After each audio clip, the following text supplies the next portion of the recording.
नमस्कार मित्रांनो, मी उद्धव ढवळे.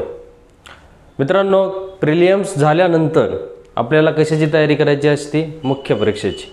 आणि मुख्य परीक्षेची तयारी करत असताना आपल्याला अवघड जाणारा किंवा अनोळखी असणारा विषय कोणता? तर PSI कायदा. आणि या PSI कायद्यामध्ये सगळ्यात मोठा मेजर ॲक्ट कोणता? तर IPC. सगळ्यात मोठा मेजर ॲक्ट कोणता? तर IPC, इंडियन पिनल कोड, भारतीय दंडसंहिता 1860. आता हा 1860चा किंवा भारतातील सगळ्यात जुना दंडसंहितेचा म्हणा किंवा जगातील सगळ्यात मोठी दंडसंहिताही तिला म्हटलं जातं. आणि ह्या भारतीय दंडसंहिता 23 प्रकरणं आणि 511 कलमांचा विस्तार आहे. किती? 511 कलम. आणि हे 511 कलमांचा विस्तार आपल्याला अभ्यास करत असताना ह्या IPCमध्ये जे 23 प्रकरणं आहेत आणि ह्या 23 प्रकरणामधील काही प्रकरणं जे की IPC समजण्यासाठी महत्त्वपूर्ण असतात, त्यातीलच एक प्रकरण आहे मित्रांनो, प्रकरण 2. आता हे प्रकरण 2 मध्ये काही कीवर्ड्स आहेत किंवा त्याला काही संज्ञा आहेत, काही शब्द आहेत. त्या शब्दांचा वारंवार पुढे जाऊन IPC मध्ये उल्लेख होणार आहे आणि म्हणून त्या शब्दांचा अर्थ ह्या प्रकरण 2 मध्ये आधीच व्यक्त केला गेलेला आहे.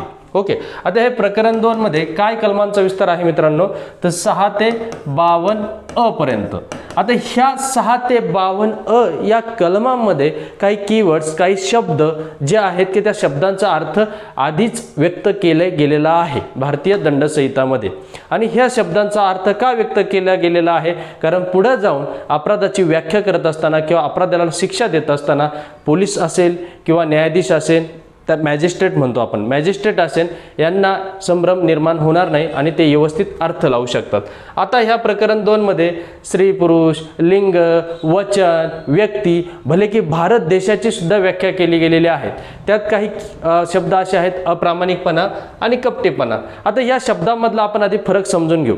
सगळ्यांना माहिती, आपण दैनंदिन जीवनात एखाद्याला बेईमान म्हणतो, अप्रामाणिक म्हणतो, एखाद्याला कपटी म्हणतो. पण कायद्याच्या परिभाषेत याचा काय अर्थ निघतो हे आपण आता या ठिकाणी व्यवस्थित समजून पाहणार आहोत आणि जेणेकरून तुमचे 2 मार्क सुरक्षित होतील. आता मित्रांनो, आपण जाणून घेऊयात. आता मी तुम्हाला सांगितलं होतं प्रकरण 2 मध्ये 6 ते कलम 52 मध्ये काही शब्द आहेत, त्या शब्दांच्या काय केल्या गेलेल्या आहेत? व्याख्या केल्या गेलेल्या आहेत, अर्थ स्पष्ट केले गेलेले आहेत, जेणेकरून जे IPC मधील अपराध असतील 109 पासून ते 511 पर्यंत जिथं जिथं या शब्दांचा उल्लेख होईल तिथं तिथं अर्थ लावणं सोपं जाईल. ओके. आता IPC मधील प्रकरण 2 मधील जे काही शब्द आहेत अप्रामाणिकपणा आणि कपटीपणा, यामधील आपण फरक या ठिकाणी व्यक्त करूयात. आता मित्रांनो, तुम्ही म्हणता हे सर या शब्दांचा काय संबंध कशामध्ये IPC मध्ये? मित्रांनो, IPC भारतीय दंडसंहिता ही कशासाठी आहे? जिथं जिथं तुम्ही अपराध कराल त्या अपराधाचा अर्थ लावण्यासाठी, त्या अपराधाचं स्वरूप समजण्यासाठी आणि त्याला असणारी शिक्षा, या साऱ्या गोष्टी आपल्याला IPC मध्ये अभ्यास करत असताना अपराधी जेव्हा अपराध करत असताना त्याच्या डोक्यामध्ये काहीतरी वाईट विचार येतात आणि वाईट विचार आल्यानंतर त्याला उद्देश, जाणीव, शक्यता या माध्यमातून तो काय करतो? एखादा कट केल्यानंतर त्यासाठी तो प्रयत्न करतो. प्रयत्न केल्यानंतर त्याच्या आधी पूर्वतयारी करतो, मग प्रयत्न करतो आणि मग तो गुन्हा करतो. असे गुन्हेगाराच्या सुद्धा काही स्टेप ठरलेले असतात. म्हणजे आधी वाईट विचार येणार, विचार आल्यानंतर कट करणार, कट झाल्यानंतर काय करणार? पूर्वतयारी करणार, मग प्रयत्न करणार आणि मग तो गुन्हा करणार. अशा साऱ्या गोष्टी करत असताना त्या गुन्ह्यामागे त्याची काहीतरी उद्देश असेल किंवा त्याला जाणीव असेल किंवा त्या गुन्हा करत असताना जी कृती करतोय त्या कृतीमागची त्याला शक्यता, परिणाम, सर्व काही गोष्टी माहीत असतात. आता आपण आपल्या घटकाकडे फोकस करूयात. हा अप्रामाणिकपणा शब्द आणि हा कपटीपणाने शब्द हे भारतीय दंडसंहितामध्ये कुठं ह्या शब्दांचा समावेश होतो ते आपण समजून घेणार आहोत. आता मी तुम्हाला सांगितलं हे शब्दांचा अर्थ कुठं दिला गेलेला आहे? तर ह्या शब्दांचा अर्थ प्रकरण 2 मध्ये 6 ते 52 हे जे काय प्रकरण 2 आहे त्यामधील कोणत्या कलमाचा? तर आपण या ठिकाणी समजून घेऊयात. ती अप्रामाणिकपणे शब्दाचा अर्थ 24 भारतीय दंडसंहितेचा कलम 24 यामध्ये काय केलेला आहे? व्यक्त केला गेलेला आहे. आणि कपटीपणा या शब्दाचा अर्थ भारतीय दंडसंहितेचा कलम कोणता? 25 या नंबर किंवा ह्या कलमामध्ये व्यक्त केला गेलेला आहे. आता काय त्याची व्याख्या व्यक्त केली गेलेली आहे, काय त्याचा अर्थ काढला गेलेला आहे ते आपण समजून घेऊयात. आता कलम 24 मध्ये भारतीय दंड संहितामध्ये अप्रामाणिकपणाचा अर्थ काय लावला गेला आहे की एखाद्या व्यक्तीने गैरलाभ व्हावा म्हणून, काय गैरलाभ व्हावा म्हणून काय करणं, एखाद्याला गैरहानी पोहोचवणे, गैरहानी पोहोचवणे, पोहोचवणे. ओके. आता याच्यामध्ये उद्देश काय आहे, गैरलाभ म्हणजे गैर ह्या शब्दाचा अर्थ होतो बेकायदेशीर. म्हणजे एखादा व्यक्ती, ए नावाचा व्यक्ती बी नावाच्या व्यक्तीची वस्तू संमतीशिवाय जर घेत असेल, म्हणजे त्या व्यक्तीला, ज्या वस्तूचा मालक आहे त्या मालकाला काय होणार आहे, गैरहानी होणार आहे. म्हणजेच काय, बेकायदेशीरित्या हानी होणार आहे.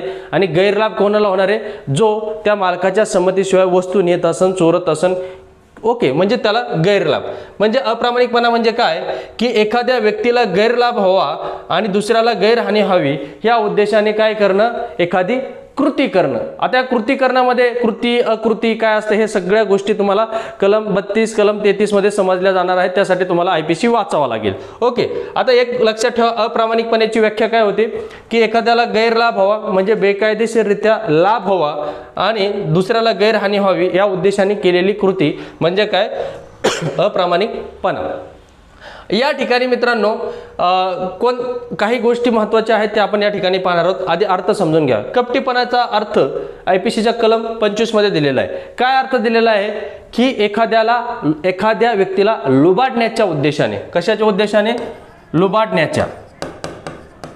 लुबाडण्याच्या उद्देशाने केलेली कृती, लुबाडण्याच्या उद्देशाने केलेली कृती म्हणजे काय, कपटीपणा. आता या ठिकाणी बघा, अप्रामाणिक मध्ये काय, गैरलाभ व्हावा म्हणून स्वतःला किंवा एखाद्या व्यक्तीला गैरलाभ व्हावा आणि दुसऱ्याला गैरहानी व्हावी ह्या उद्देशाने केलेली कृती म्हणजे काय, अप्रामाणिकपणा. आणि कपटीपणा म्हणजे काय, लुबाडण्याच्या उद्देशाने, एखाद्याला लुबाडण्याच्या उद्देशाने केलेली कृती. आता मग कशासाठी लुबाडलं जातं, गैरलाभसाठी, फायदा होण्यासाठी किंवा काय. आता या ठिकाणी बघा, अप्रामाणिकपणामध्ये कधी कधी अप्रामाणिकमध्ये संमतीशिवाय हा शब्द महत्वाचा आहे. संमतीशिवाय. आता तुम्ही म्हणाल मास्तर कपटीपणामध्ये पण संमती नाही का, पण कपटीपणामध्ये कधी कधी खोटी सुद्धा संमती प्राप्त केली जाते. म्हणजे एखाद्याची दिशाभूल करून त्याची संमती प्राप्त केली जातं आणि त्याला लुबाडला जातो. म्हणजे इथं संमती असू पण शकते, नसू पण शकते. आणि इथं मात्र अप्रामाणिकपणामध्ये संमतीशिवाय, इथं संमती नसते. अशा अनेक काही गोष्टी या ठिकाणी संबंधित आहेत. आणि इथं संमती, कपटीपणामध्ये संमती मिळवली जाते, पण कशी मिळवली जाते, दिशाभूल करून, फसवून त्या ठिकाणी संमती मिळवली जाते. आता त्याचे सगळे उदाहरणं जोपर्यंत मी तुम्हाला देत नाही तोपर्यंत तुम्हाला ह्या शब्दांचा अर्थ समजणार नाही. ओके. आता आपण त्यांचे उदाहरणं देऊयात. अप्रामाणिकपणाचा अर्थ तुम्हाला समजला असेल की एखाद्याला गैरलाभ व्हावा आणि दुसऱ्याला गैरहानी व्हावी ह्या उद्देशाने केलेली कृती म्हणजे अप्रामाणिकपणा. कपटीपणा म्हणजे काय, एखाद्याला लुबाडण्याच्या उद्देशाने केलेली कृती म्हणजे कपटीपणा. आता मित्रांनो बघा, हे कलम 24 आणि कलम 25 हे दोन कलमांचा अभ्यास करत असताना इनडायरेक्टली आपल्याकडून जवळजवळ 6 ते 7 कलमांचा अभ्यास होणार आहे. किती, 6 ते 7 कलमांचा. म्हणजे IPCचे पहिले जे प्रकरण 1 आणि प्रकरण 2 किती महत्वाचं आहे. म्हणजे सुरुवातीचे प्रकरण अभ्यास करत असताना आपल्याला पुढच्या सुद्धा कलमांचा अभ्यास होत असतो. त्याच्यामुळे एक कन्सेप्ट पण क्लिअर होत असतो आणि पुढचे येणारे अपराधाचे कलम सुद्धा आपले अभ्यास होऊन जातो. आता मित्रांनो पहा, अप्रामाणिकपणा. इथं तुम्हाला कसलं चित्र दिसतंय, तर इथं एक चोर आहे. चोर काय करतोय, चोर एक जंगम मालमत्ता. आता जंगम मालमत्तेची व्याख्या काय, कलम 22 मध्ये दिलेली आहे की एखादी मूर्त स्वरूपाची मालमत्ता जी एका ठिकाणाहून दुसऱ्या ठिकाणी मालकाच्या संमतीशिवाय हलवणे म्हणजेच काय, जंगम मालमत्ता. कशासाठी, गैरलाभ व्हावा आणि त्या मालकाला गैरहानी व्हावी. आता याला गैरलाभ झाला, याला काय झाला, गैरलाभ झाला. पण हे काय केलं यांनी, संमतीशिवाय, कोणाच्या संमतीशिवाय, त्या मालमत्तेच्या मालकाच्या संमतीशिवाय त्याच्या घरून हा चोर काय करू राहिला, मालमत्ता घेऊन जाऊ राहिला. आता मित्रांनो ही झाली चोरी आणि ह्या चोरीमध्ये काय आला, अप्रामाणिकपणा आला. अप्रामाणिकपणा का आला, कारण यांनी काय केलं, त्या मालकाला गैरलाभ पोहोचवला, गैरहानी पोहोचवली, स्वतःचा गैरलाभ केला आणि मालकाच्या संमतीशिवाय तो मालमत्ता घेऊन जाऊ राहिला. आता मित्रांनो चोरी आणि जबरी चोरीमध्ये पण फरक आहे. आता चोरीमध्ये काय होतं की मालकाच्या संमतीशिवाय मालकाला कोणती इजा म्हणजे शारीरिक इजा न पोहोचवता किंवा भीती न दाखवता किंवा त्याला मृत्यूचा धाक न दाखवता ही केलेली चोरी असते. म्हणजे मालकाला माहीतही नाही की आपली घरात चोरी झाली, म्हणजे इथं अप्रामाणिकपणा आला किंवा इथं चोरी आली. आणि जबरी चोरीमध्ये काय फरक असतो, ज्या वेळेस मालकाच्या मानेवर तलवार ठेवली जाते किंवा त्याला मृत्यूचा धाक दाखवला जातो, भीती दाखवली जाते, तेव्हा ती जबरी चोरी होते आणि त्याच्यात जास्तीत जास्त 4 माणसं असतात आणि जेव्हा माणसांची संख्या 5 किंवा 5 पेक्षा जास्त होती तेव्हा तो काय होतो मित्रांनो, दरोडा होतो. ओके, दरोडा आणि जबरी चोरीमध्ये मृत्यूचा धाक दाखवला जातो, मारण्याची भीती दाखवली जाते आणि त्यांच्याकडून त्या वस्तू रॉबरी केली जाते किंवा ते चोरून नेल्या जातात, ते जबरी चोरी दरोडा झाला. परंतु चोरीमध्ये काय असतं की इथं कोणत्याही प्रकारचे मृत्यूचा धाक नसतो, इथं फक्त काय मालकाच्या संमतीशिवाय काय केलंय, त्या मालकाच्या जंगम मालमत्ता म्हणजे थोडक्यात अप्रामाणिकपणा हा शब्द जंगम मालमत्तेशी संबंधित आहे. कशाशी संबंधित आहे, तर अप्रामाणिकपणे शब्द हा जंगम मालमत्तेशी संबंधित आहे, हे लक्षात असू द्या, जंगम मालमत्तेशी संबंधित आहे आणि जंगम मालमत्तेशी संबंधित आहे. आणि ह्या चोरांनी अप्रामाणिकपणे चोरी केली म्हणजे थोडक्यात काय नुकसान झाले, फक्त या मालकाचं एक जंगम मालमत्तेचं नुकसान झालेलं आहे आणि या ठिकाणी यांनी संमतीशिवाय त्या वस्तू घेऊन चोरून नेतोय. म्हणजेच इथं तुम्हाला चोरीचा कलम जो अभ्यासायचा आहे कोणत्या प्रकरण 17 मधील, प्रकरण 17चा विस्तार काय, प्रकरण 17 हे मालमत्तेशी संबंधित आहे. मग त्याच्यात चोरी, जबरी चोरी, दरोडा, मालमत्तेचा अपहार, न्यासभंग, आगळीक किंवा सगळ्या गोष्टींचा आपल्याला अभ्यास करायचा असतो प्रकरण 17 मध्ये. प्रकरण 17 हे IPC मध्ये सर्वात मोठं प्रकरण आहे, सर्वात म्हणजे त्यांचा विस्तार 378 पासून ते 462 पर्यंत तो एक प्रकारचा विस्तार आहे, जो सर्वात मोठा ते प्रकरण आहे प्रकरण 17. ह्याच प्रकरण 17 मधील कलम 378 काय व्याख्या करतं, चोरीची व्याख्या करतं.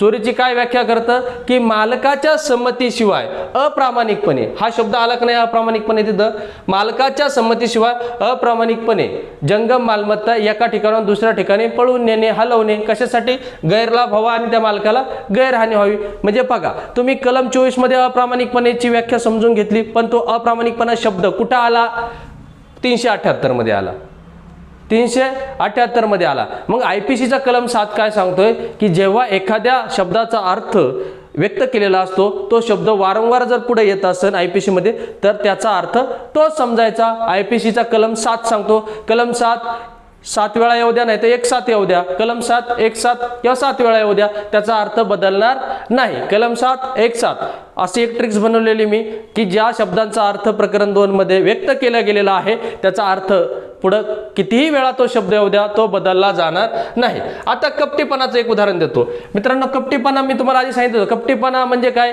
लुबाडण्याच्या उद्देशाने केलेली कृती. आता याचा संबंध कुठे येतो बघा, एक तुम्ही परवाना नावाचा चित्रपट पाहिला असेल, ओके, त्याच्यामध्ये अजय देवगण आहे, कादर खान आहे. आता तो सीन सगळ्यांना आठवत असेल.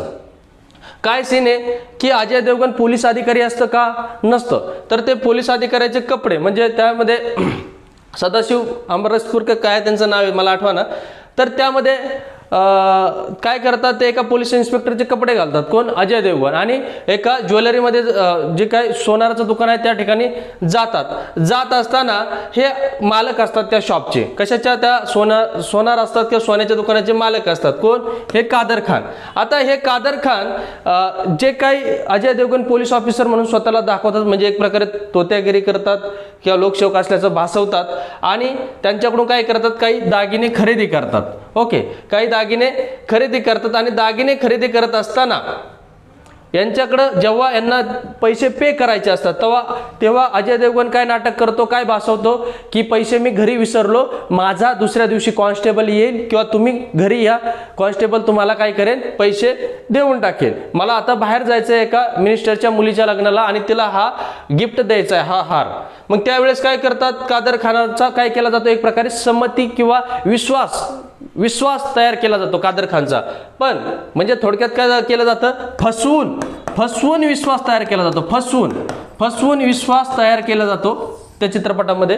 म्हणजे थोडक्यात ऑलरेडी हे पोलीस अधिकारी असतात का अजय देवगण, तर नाही, तर हे काय करतात, तोत्यागिरी म्हणजे थोडक्यात पोलीस अधिकाऱ्याचे कपडे घालून त्यांना भासवतात की आम्ही पोलीस अधिकारी आहे, माझा आता कमिशनरला प्रमोशन होणार आहे, आणि ह्या व्यक्तीचा काय करतात, विश्वास प्राप्त करतात. हा व्यक्ती त्यांना जे काही दागिने पाहिजे असतात ते देतात, परंतु ह्यांनी असं दाखवून दिलेलं असतं की आमचे पैसे घरी विसरलेले आहेत, दुसऱ्या दिवशी कॉन्स्टेबल घेऊन येईल, आणि त्यावेळेस हा माणूस त्या विश्वासाच्या याच्यावर काय करतो, हार त्यांच्या ताब्यात देतो. पण दुसऱ्या दिवशी माणूस त्यांचा कॉन्स्टेबलही येत नाही किंवा हे त्यांच्या घरी गेले तर यांना पैसेही भेटत नाही. तेव्हा त्यांना कळतं की आपली काय झाली, ठकवणूक झाली. काय झाली, ठकवणूक. आता मित्रांनो, ठकवणूक मध्ये हा कपटीपणा शब्द येणार आहे, अप्रामाणिकपणा पण सुद्धा शब्द येणार आहे.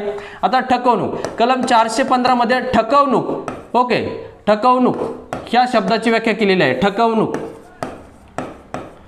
ओके.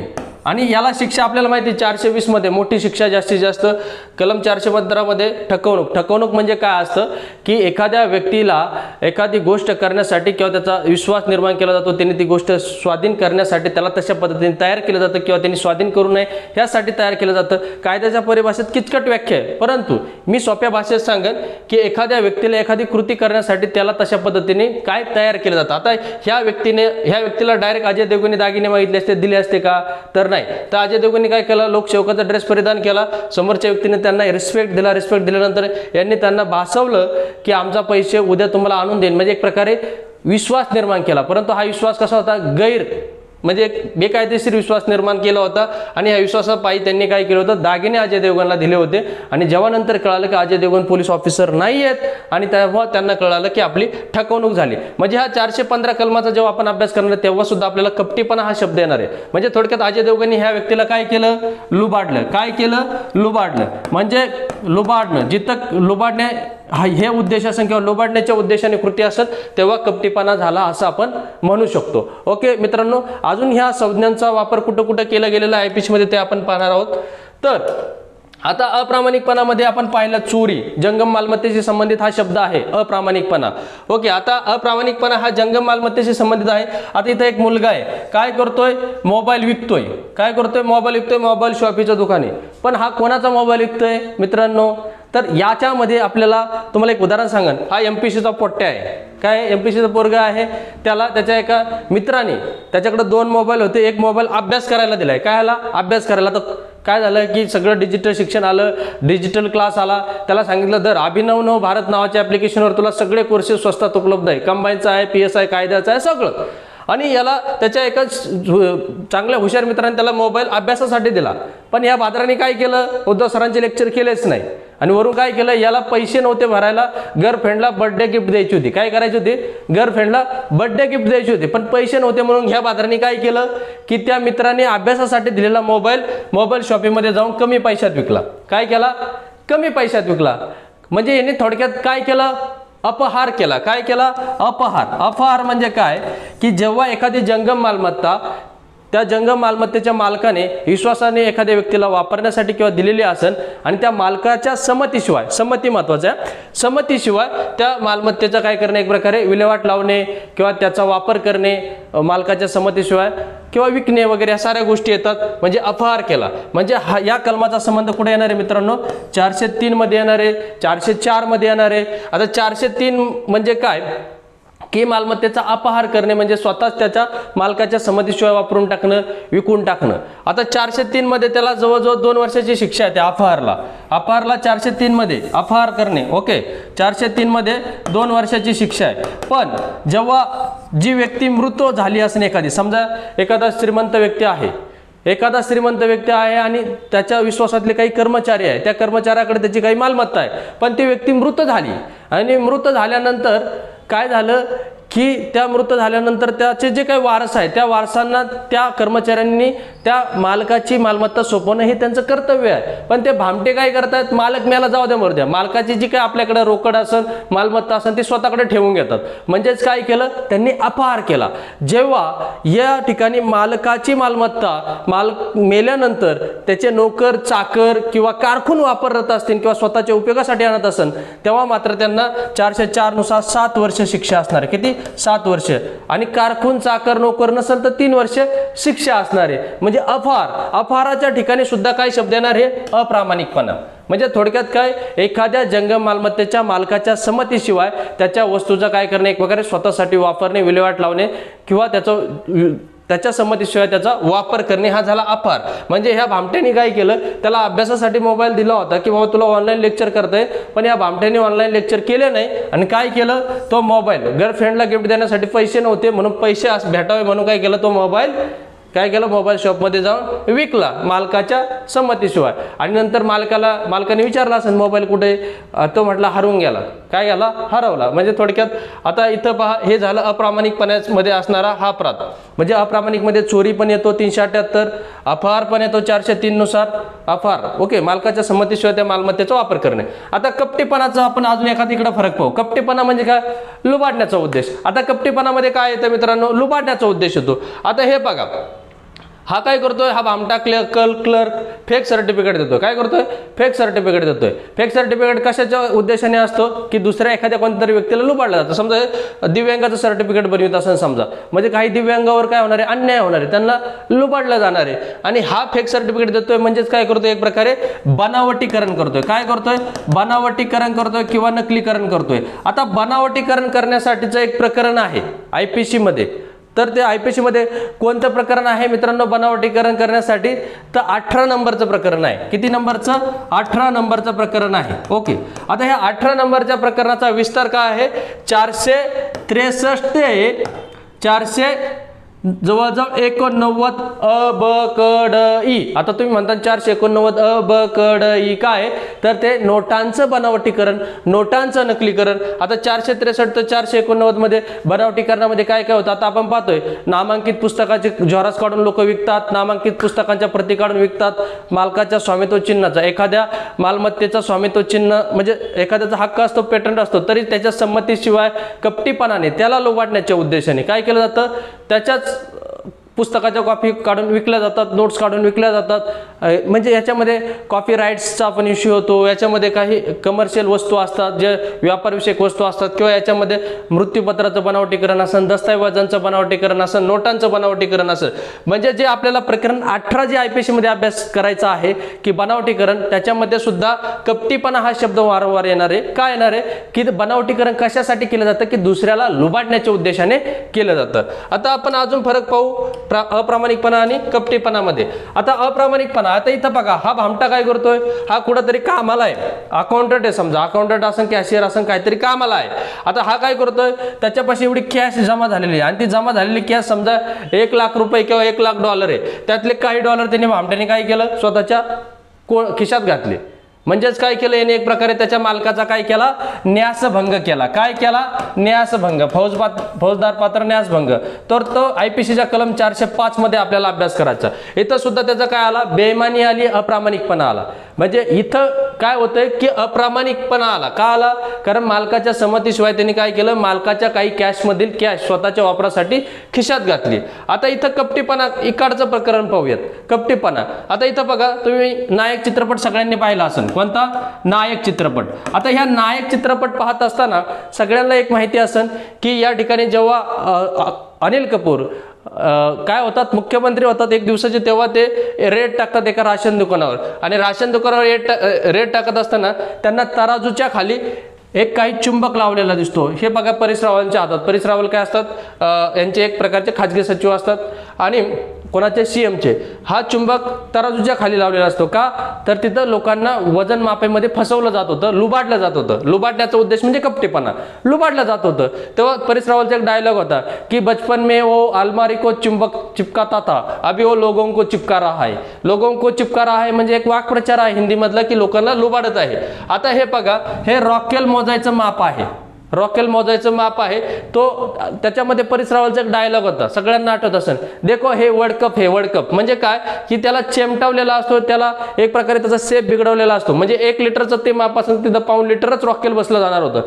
म्हणजे यांचा उद्देश काय होता, ह्या मालकाचा, त्या राशनच्या दुकानाच्या मालकाचा काय उद्देश होता की लोकांना लुबाडणं. म्हणजेच काय झाला, हा माणूस कपटीपणा, याचा काय झाला, कपटीपणा. आता हे तुम्ही म्हणाल सर हे प्रकरण कशाच्या संबंधित आहे, तर तुम्ही IPC मध्ये जाल, जेव्हा अभ्यास कराल तेव्हा IPCचं प्रकरण 13, IPCचं प्रकरण 13 हे कशा संबंधित आहे, खोटे वजन मापे ओके, काय करणं, बाळगणं, वापरणं, तयार करणं हे सारे अपराध आहे. त्यांचा विस्तार असेल कलम 264 ते 267. आता हे 264 ते 267 मध्ये खोटे वजन, मापे, वापरणे, तयार करणे, विकणे, बाळगणे ह्या साऱ्यांचा अपराध आहे. सगळ्यांना 1 वर्षाची शिक्षा आहे. परंतु यामध्ये 264, 265, 266 हे नॉन कॉग्निजिबल ऑफेन्सेस आहे. म्हणजे इथं डायरेक्ट पोलीस त्यांना अटक करू शकत नाही कोर्टाच्या परवानगीशिवाय. पण 267 मात्र कॉग्निजिबल ऑफेन्स आहे. या ठिकाणी पोलीस त्यांना अटक करू शकतात. म्हणजे कोणता ऑफेन्स आहे तो 267 की 267 मध्ये जर एखादा खोटे वजन व मापे तयार करत असेल आणि विकत असेल तर पोलीस त्याला दखलपात्र अपराध असल्यामुळे डायरेक्ट अटक करू शकतात. परंतु बाकी ठिकाणी 264, 65, 66 कोणी बाळगत असन, वापरत असन तर त्यांना अटक करता येत नाही कोर्टाच्या परवानगीशिवाय. परंतु त्यांची वजन व मापे पोलिसांना विना वॉरंट जप्त करता येतील. CRPCचा प्रकरण 11 मधील कलम 153 नुसार. ओके मित्रांनो, हे प्रत्येक गोष्ट तुम्हाला कुठे ना कुठे रिलेट होणार आहे, लिंक बसणार आहे. तुमचा एका कलमाचा अभ्यास करत असताना माझ्याकडून जवळजवळ 8 ते 10 कलमांचा सुद्धा तुमचा अभ्यास होणार आहे. या ठिकाणी सुद्धा हा राशन दुकानाला कपटीपणाने लुबाडत आहे. ओके, आता आपल्याला पुढे पाहायचंय अजून काय फरक आहे की अप्रामाणिकपणाचं उदाहरण तुम्ही दिलं तर काय, बेईमान केशियर. अप्रामाणिक म्हणजे बेईमानी. ओके, आणि आता कपटीपणाने, जेव्हा कपटीपणाचं प्रकरण 20, आता इथं तुम्हाला दिसत असेल मित्रांनो एक लग्न झालेलं दिसतंय. हा पाणी पितोय बरं का, नाही तर दुसरं काहीतरी वाटण. आता ते आमचा फोटो टाकला गेला. तर असं की इथं लग्न झालेलं आहे. पण प्रकरण 20 हे कशा संबंधित आहे, विवाहाविषयी. IPC मधलं प्रकरण 20 कशा संबंधित आहे, विवाहाविषयक जे काही वाद असतात. कोणते वाद असतात त्यांचा विस्तार काय प्रकरण 20 मध्ये जवळजवळ आपण अभ्यास करायला गेलो तर 493 पासून तर त्यांचा विस्तार आहे जवळजवळ 498 पर्यंत. आता यामध्ये काय काय अपराध असतात विवाहाविषयक, की बाबा पती पत्नी आहेत असताना दुसरं लग्न करणं, किंवा कपटीपणाने विवाह करणं, किंवा बेकायदेशीररित्या विवाह करणं, किंवा विवाहित स्त्रीला घेऊन पळून जाणं, असे सारे विवाहाविषयक अपराध असतात. ओके, तर यामध्ये सुद्धा कपटीपणाचे काही शब्दांचा उल्लेख आहे. उदाहरणार्थ या प्रकरण 20 मधील कलम 496 काय सांगतोय की त्या वराला माहिती आहे की आपला हा आता जो विवाह होतोय तो कायदेशीर विवाह नाही. म्हणजे आपला हा कायदेशीर विवाह होत नसून बेकायदेशीर आहे हे व्यक्तीला माहित आहे, तरी पण कपटीपणाने ह्या पोरीच्या संपत्तीसाठी, मालमत्तेसाठी विवाह करत असतो. आता बेकायदेशीर विवाह कोणता आहे, एक तर मुलगी 18 वर्षाच्या आतील असेल किंवा ऑलरेडी याचं लग्न झालेलं असेल. तर 494 आपल्याला माहिती की पती पत्नी आहेत असताना दुसरं लग्न करता येत नाही. मग हे बेकायदेशीररित्या हे लग्न होतंय. म्हणजे याचं ऑलरेडी लग्न झालेलं आहे आणि हा लपून ठेवतोय आणि तिला सांगतोय की मी मस्तपैकी MPSCची तयारी करतोय, UPSCची तयारी करतोय, इंटरव्ह्यू देऊन आलोय, आता माझा रिझल्ट लागणार आहे, मी IAS होणार आहे. पण हा भामट्याला तिकडं गावाकडे 2-2 पोरं आहेत, तिकडे एक बालवाडीला जातं, एक शाळेत बसतंय, अंगणवाडीत भात खात. आणि हा भामटा काय करतोय, UPSCचं वगैरे काहीतरी फेक डॉक्युमेंट दाखवून ह्या पोरीच्या बापाचा समाज निर्माण केलाय. आई बापाला एकुलती एक पोरगी. म्हणजेच काय, कपटीपणाने, कायदेशीर विवाह नसताना बेकायदेशीर विवाहासाठी कपटीपणाने काय केलं, ह्या मुलीला, त्या मुलीच्या बापाला यांनी फसवले. कशासाठी, तिची मालमत्ता लुबाडण्यासाठी. मग याच्यामुळे काय होतं की हा 496 नुसार, IPC 496 नुसार अपराध आहे. जेव्हा कपटीपणाने एखादा विवाह कायदेशीर नसतानाही तो विवाह करून घेतला जात असेल माहीत असताना यांना, तर हा कपटीपणाचा विवाह होतो आणि याला सुद्धा एक 7 वर्षाच्या आसपास शिक्षा आहे. जरी यांशी असला तरी कोर्टामधून परवानगी घेऊन पोलीस कारवाई करू शकतात. ओके, अशा पद्धतीने हा एक फरक तुम्हाला समजला. इथं सुद्धा याचा उद्देश लुबाडण्याचा होता, ह्या मुलीची मालमत्ता असेल किंवा काय. अजून काय फरक करता येईल आपल्याला अप्रामाणिकपणा आणि कपटीपणामध्ये, तुमच्या लक्षात आलं असेल की अप्रामाणिकपणा हा शब्द कशाच्या संबंधित येतो IPC मध्ये, जास्त करून जंगम मालमत्ता. आता जंगम मालमत्ता कशाला म्हणतात, त्याला IPCचा 22 नंबरचा कलम तुम्हाला अभ्यास करावा लागेल की अशी मालमत्ता जी मूर्त स्वरूपाची आहे, जमिनीशी संलग्न नाही, जमिनीशी अटॅच नाही. म्हणजे ती काय आहे, म्हणजे स्थावर नाही. मूर्त स्वरूपाची मालमत्ता जी की स्थावर नाही, जी की जमिनीशी अटॅच नाही, जमिनीशी संलग्न नाही, अशी मालमत्ता एका ठिकाणाहून दुसऱ्या ठिकाणी हलवता येईल, याला जंगम मालमत्ता म्हणतात. जसं काही वस्तू असतील किंवा काही गाडी मोटरसायकल असेल, मोबाईल असेल, ह्या जंगम मालमत्ता झाल्या. आणि स्थावर कोणत्या, एखादी बिल्डिंग असेल, पोल असेल, जमिनीतले दगड असेल, तर हे जंगम मालमत्तेशी संबंधित हा कन्सेप्ट, ही कीवर्ड्स आहे किंवा अप्रामाणिकपणा शब्द आहे. आणि कपटीपणाचा संबंध कशाशी आहे, तर लुबाडण्याच्या उद्देशाची कृती. कशाची, लुबाडण्याची कृती. आता याचा सुद्धा संबंध जंगम मालमत्तेशी असणार आहे, परंतु इथं अप्रामाणिकपणामध्ये जास्त करून फक्त मालमत्तेचं नुकसान असणार आहे, मालमत्तेचं नुकसान, कोणाच्या, मालकाच्या मालमत्तेचं नुकसान असणार आहे। परंतु कपटीपणामध्ये मालकाचं काय काय नुकसान असणार आहे, मालकाचं मालमत्तेचंही नुकसान असणार आहे, मालमत्तेचंही असणार आहे, शिवाय कीर्तीचंही नुकसान म्हणजे लौकिकता, आणि तिसरं महत्त्वाचं मानसिक त्रास। आता तुम्ही म्हणाल की हे कसं काय असे एवढे त्रास असणार आहे कपटीपणामध्ये। आता मालमत्तेचं म्हणजे कसं, आता त्या मुलीचं लग्नाचा विचार करूया। आता आपण कोणतं एक उदाहरण घ्या किंवा कादर खानचं घ्या। मालमत्तेत त्या मुलीच्या संपत्तीसाठी ह्या भामट्याने कपटीपणा निवाह केला, संपत्ती हडप केली। कीर्ती म्हणजे काय, त्या मुलीशी लग्न झाल्यानंतर त्या मुलीसोबत दुसरं कोण लग्न करेन का, त्यांची कीर्ती खराब झाली, लोक नावं ठेवायला लागले, बघा ऑलरेडी त्यांच्या जावायचं लग्न झालेलं होतं आणि मुलीचं वाटोळं झालं, आता तिच्यासोबत कोणी लग्न करणार नाही, म्हणजे त्या मुलीच्या घरच्यांची इज्जत जाणार आहे, कीर्तीचं नुकसान होणार आहे, शिवाय त्या मुलीला मानसिक त्रास पण होणार आहे। का तर याने मी UPSC करतो म्हणून मला भासवलं आणि माझ्याशी कपटीपणाने विवाह केला। किंवा कादर खानचा विषय घेऊ, आता मी तुम्हाला चित्र दाखवलं होतं की त्याच्यामध्ये कादर खानला त्रास झाला की बाबा लोक नावं ठेवायला लागले, बघा एक व्यक्ती आला अजय देवगण सारखा आणि पोलिसाचे कपडे घालून फसवून गेला, लहान लेकरू याला फसवून जायला लागलं, काय याचं खरं आहे, म्हणजे एक प्रकारे लोक हसणार आहेत, कीर्तीचं नुकसान होणार आहे, शिवाय कादर खानला मानसिक त्रासही होणार आहे की त्याला लुबाडलं गेलं त्याच्या डोळ्यासमोर, आणि शिवाय मालमत्तेचंही नुकसान झालं गेलं। अशा साऱ्या गोष्टीतून अप्रामाणिकपणे आणि कपटीपणामधला फरक, जरी हे दोन कलम असले 24 आणि 25 वाचताना आपल्याला काही सेकंद लागतात, कलम 24 वाचताना काही सेकंद लागतो। अप्रामाणिकपणा म्हणजे काय, एखाद्या मालकाच्या संमतीशिवाय एखाद्याला गैरलाभ व्हावा किंवा गैरहानी व्हावी, मालकाला गैरहानी व्हावी आणि एखाद्या व्यक्तीला गैरलाभ व्हावा ह्या उद्देशाने केलेली कृती म्हणजे अप्रामाणिकपणा।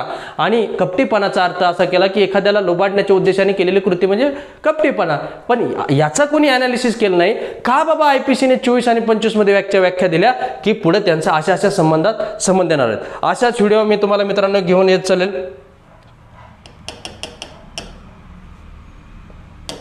अशाच व्हिडिओ मी तुम्हाला मित्रांनो घेऊन येत चालेल।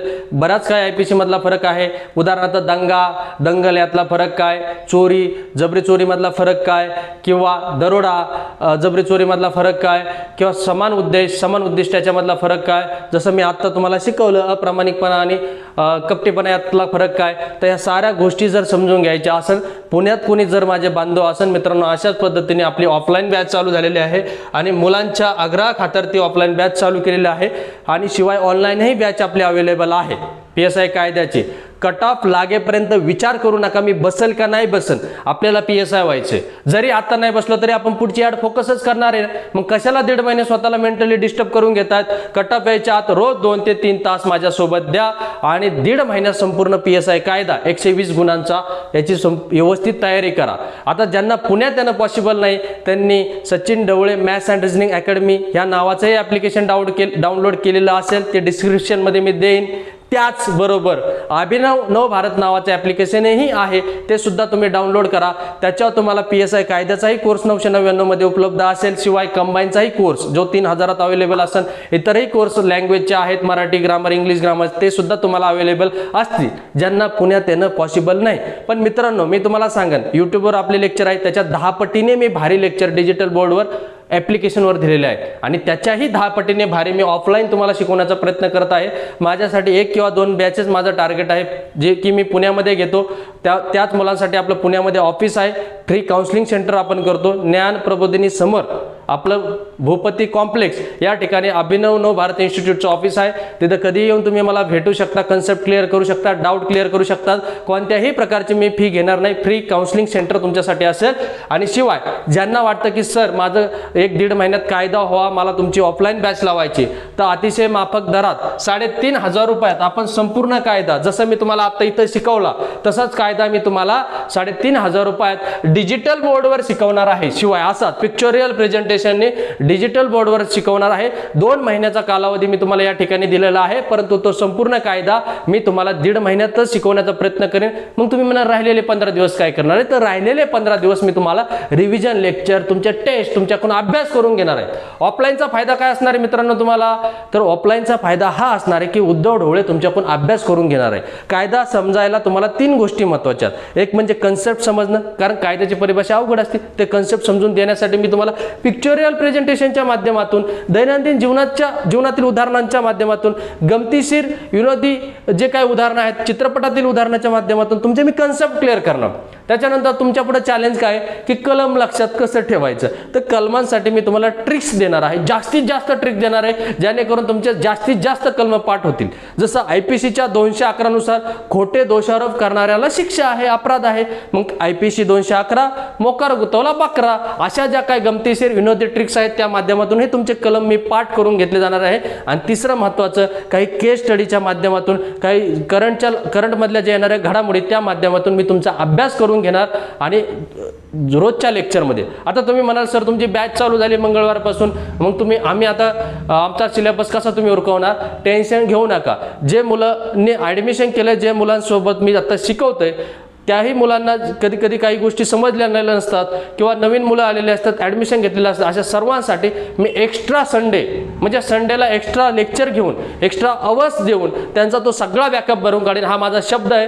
माझ्यासाठी हे बॅच डेडिकेटेड असणार आहे, कारण मी सुद्धा तुमच्यातलाच एक आहे. मी सुद्धा आता फिजिकलला क्वालिफाय आहे. मलाही तुमच्यासारखी स्वप्न माझं आहे की अंगावर वर्दी घ्यायचं, ट्रेनिंगला जायचं, ट्रेनिंग केल्यानंतर व्यवस्थित ड्युटी करायची.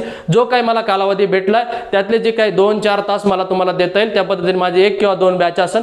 त्याच्यामुळे नंतर तुम्ही खंत बाळगू नका की मला तुमच्या ऑफलाईन बॅचला ॲडमिशन मिळालं नाही.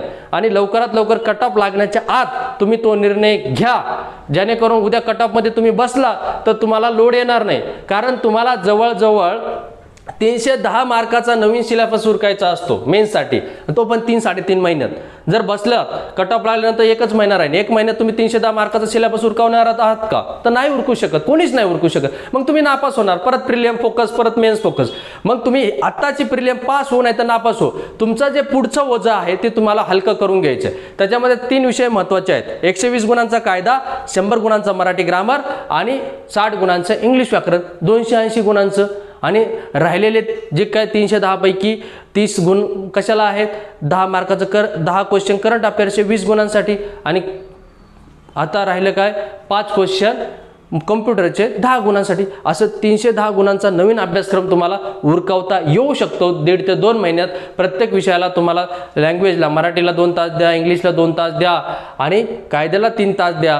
म्हणजे 7 तासाचा अभ्यासाचं प्लॅन केलं 1.5 ते 2 महिन्यात तर तुम्ही हे 280 मार्क उरकू शकतात. आणि जर तुम्ही 14-15 तास अभ्यास करत असाल, तुम्हाला जर कंबाईन शेप वाटत नसेल, प्रिलियम शेप वाटत नसेल, तर त्याच्यासाठी 4-5 तास एक्स्ट्रा तुम्ही काढू शकता. 12-13 तास अभ्यास करून व्यवस्थित नियोजन करा.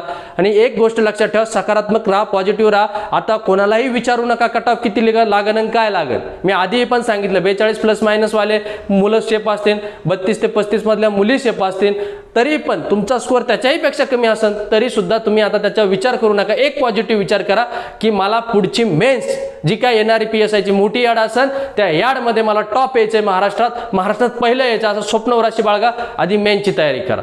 मेन्सची तयारी करत असताना पुढची कंबाईनही त्याबाबत कसं तरी कोऑर्डिनेशन ठेवा. म्हणजे तुम्ही रोजचे 12 तास अभ्यास करत असाल, 6 तास हे पहिले 2 महिने, 6 तास मेन्सला द्या, 6 तास कंबाईनला द्या.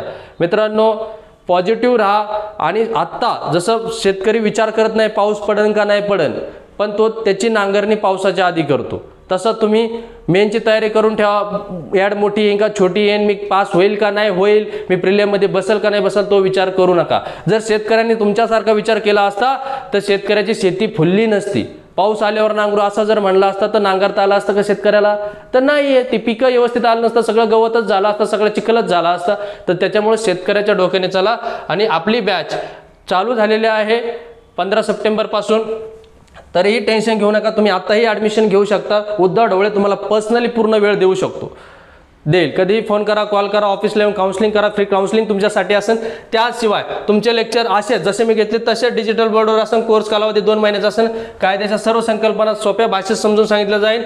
जास्तीत जास्त कलम विनोदी आणि ट्रिकच्या माध्यमातून तुम्हाला समजून सांगितलं जाईल. शिवाय क्लासमध्ये तुमच्याकडून कलम पाठ करून घेतले जातील. आणि प्रवेश घेणाऱ्या प्रत्येक विद्यार्थ्यात अभिनव नव भारतचं मॅन्युअल दिलं जाणार आहे. ज्या मॅन्युअलवर तुम्हाला वर्कआउट करायचं तेच तुमच्यासाठी पुस्तक असेल, तेच तुमच्यासाठी नोटबुक असेल. आणि दर आठवड्याला अभ्यासक्रमावर झालेल्या अभ्यासक्रमावर टेस्ट घेतली जाईल. ओके. आणि आपला ऑफिस पत्ता तुम्हाला सांगतो आणि क्लास पत्ताही सांगतो. ऑफिस पत्ता आहे ज्ञान प्रबोधिनी, सगळ्यांना माहिती, सदाशिव पेठमधली. त्या ज्ञान प्रबोधिनीच्या समोर सदाशिव पेठमध्ये अभिनव नव भारत नावाचं इन्स्टिट्यूट आहे. भूपती कॉम्प्लेक्स या ठिकाणी, ओके, पहिल्या मजल्यावर. आणि आपला क्लास कुठं होता दररोज 10 ते 12. तर सगळ्यांना शास्त्री रोड माहीत आहे नवी पेठमधला. त्या शास्त्री रोडला जी काय अहिल्या अभ्यासिका आहे, मोठी नामांकित अभ्यासिका आहे, त्या अभ्यासिकेच्या शेजारी गॅलेक्सी IS हॉल आहे, नयन राठोड सरांचा. त्या गॅलेक्सी IS हॉलला आपले 10 ते 12 रोज लेक्चर होतात. कुणाला काही डाऊट शंका असेल तर त्यांनी ह्या 2 नंबरवर संपर्क साधा. त्यातला माझा पर्सनल नंबर लिहून घ्या, 98 90 90 43 97, 98 90 90 43 97. आता साधा एक वाक्य सांगा मित्रांनो, ही स्पर्धा आहे, कोणी कोणासाठी थांबत नाही. आणि त्यामुळे स्पर्धेत जर टिकायचं असेल तर आपला प्रत्येक मिनिट प्रत्येक तासाचं विनियोजन करायला शिका. हीच खरी वेळ आहे मेनची तयारी करण्यासाठी. हे 1.5 ते 2 महिने, असाही कोणाचा प्रिलियमची तयारी होत नाही. 1.5-2 महिन्यात मेनची तयारी करून ठेवा, मेन्स सेफ ठेवा. बसलो तर पास होऊ, नाही बसलो तरी सुद्धा पुढच्या मेन्सला फायदा होईल. एक गोष्ट लक्षात ठेवा, PSI फिजिकल क्वालिफाय झाल्यामुळे जवळजवळ आयोगाने आपल्याला 440 व्होल्टेजचा करंट दिलेला आहे. 440 व्होल्टेजचा करंट म्हणजे काय की 400 गुणांची मेन्स PSI मुख्य परीक्षा आणि 40 मार्काचा इंटरव्ह्यू. त्याच्यामुळे 440 मध्ये पैकी आपल्याला किमान 300 मार्क पडले तर कुठेतरी आपण सेफ असू, हा अंदाज आपण बांधू शकतो. या ठिकाणी आजचं लेक्चर इथंच संपलं. असेच अभिनव भारत ॲप्लिकेशनवर किंवा YouTube चॅनलवर मी व्हिडिओ आणत चालन. धन्यवाद.